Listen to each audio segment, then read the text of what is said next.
But something strikes you when you move to America and when you travel around the world. Every education system on Earth has the same hierarchy of subjects. Everyone, doesn't matter where you go. You think it would be otherwise, but it isn't. At the top are mathematics and languages, then the humanities, and at the bottom are the arts, everywhere on Earth. And in pretty much every system too, there's a hierarchy within the arts. Art and music are normally given a higher status in schools than drama and dance. There isn't an education system on the planet that teaches dance every day to children the way we teach them mathematics. Why? Why not? I think this is rather important. I think maths is very important, but so is dance. Children dance all the time if they're allowed to. We all do. We all have bodies, don't we? You know, did I miss a meeting? I mean, I think... Truthfully, what happens is, as children grow up, we start to educate them progressively from the waist up. And then we focus on their heads, and slightly to one side. If you were to visit education as an alien and say, what's it for, public education, I think you'd have to conclude, if you look at the output, you know, who really succeeds by this? Who does everything they should? Who gets all the brownie points? You know, who are the winners? I think you'd have to conclude the whole purpose of public education throughout the world is to produce university professors. Isn't it? They're the people who come out the top. And I used to be one. So there. You know. And I like university professors, but, you know, we shouldn't hold them up as the high watermark of all human achievement. They're just a form of life. You know, another form of life. But they're rather curious, and I say this out of affection for them. There's something curious about professors. In my experience, not all of them, but typically, they live in their heads. They live up there, and slightly to one side. They're disembodied, you know, in a kind of literal way. You know, they look upon their body as a form of transport for their heads. You know, it's... Don't they? It's a way of getting their head to meetings.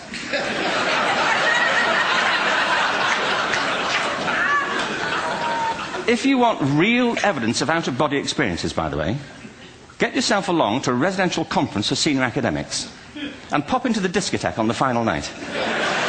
And there you will see it. Grown men and women writhing uncontrollably off the beat. Waiting till it ends so they can go home and write a paper about it. Now, our education system is predicated on the idea of academic ability. And there's a reason. The whole system was invented around the world. There were no public systems of education really before the 19th century. They all came into being to meet the needs of industrialism. So the hierarchy is rooted on two ideas. Number one, that the most useful subjects for work are at the top. So you were probably steered benignly away from things at school when you were a kid, things you liked, on the grounds you would never get a job doing that. Is that right? Don't do music, you're not going to be a musician. Don't do art, you won't be an artist. Benign advice. Now, profoundly mistaken. The whole world is engulfed in a revolution. And the second is academic ability, which has really come to dominate our view of intelligence because the universities designed the system in their image. If you think of it, the whole system of public education around the world is a protracted process of university entrance. And the consequence is that many highly talented, brilliant, creative people think they're not. Because the thing they were good at school wasn't valued or was actually stigmatized.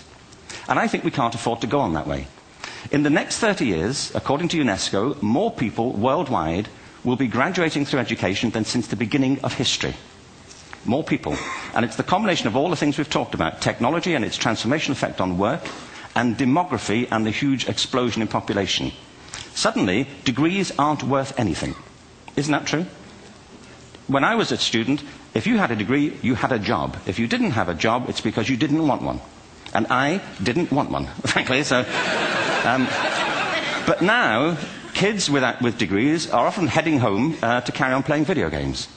Because you need an MA, where the previous job required a BA, and now you need a PhD for the other. It's a process of academic inflation. And it indicates the whole structure of education is shifting beneath our feet. We need to radically rethink our view of intelligence. We know three things about intelligence. One, it's diverse.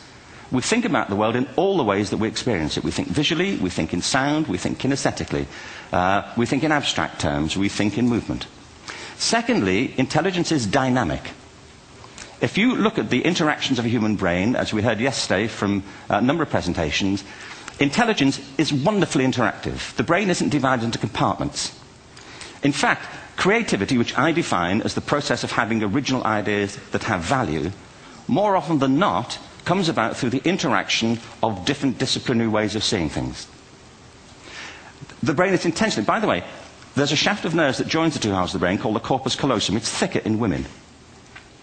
Following on from Helen yesterday, I think this is probably why women are better at multitasking. Because you are. Aren't you? There's a raft of research, but I know it from my personal life. If my wife is cooking a meal at home, which is not often, thankfully, but, you know, if she's doing... No, she's good at some things. But if she's cooking, you know, she's dealing with people on the phone, she's talking to the kids, she's painting the ceiling, you know, she's doing open heart surgery over here. If I'm cooking, the door is shut, the kids are out, the phone's on the hook. If she comes in, I get annoyed. I say, Terry, please, I'm trying to fry an egg in here. You know, really.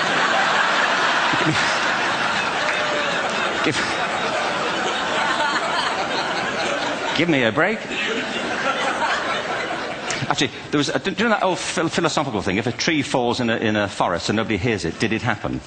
Remember that old chestnut?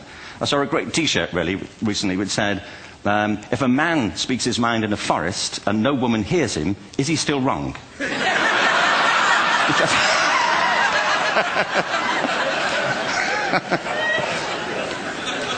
And the third thing about intelligence is it's distinct. I'm doing a new book at the moment called Epiphany, which is based on a series of interviews with people about how they discovered their talent. I'm fascinated by how people got to be there. It's really prompted by a conversation I had with a wonderful woman who most people have never heard of. She's called Gillian Lynn. Have you heard of her? Some have.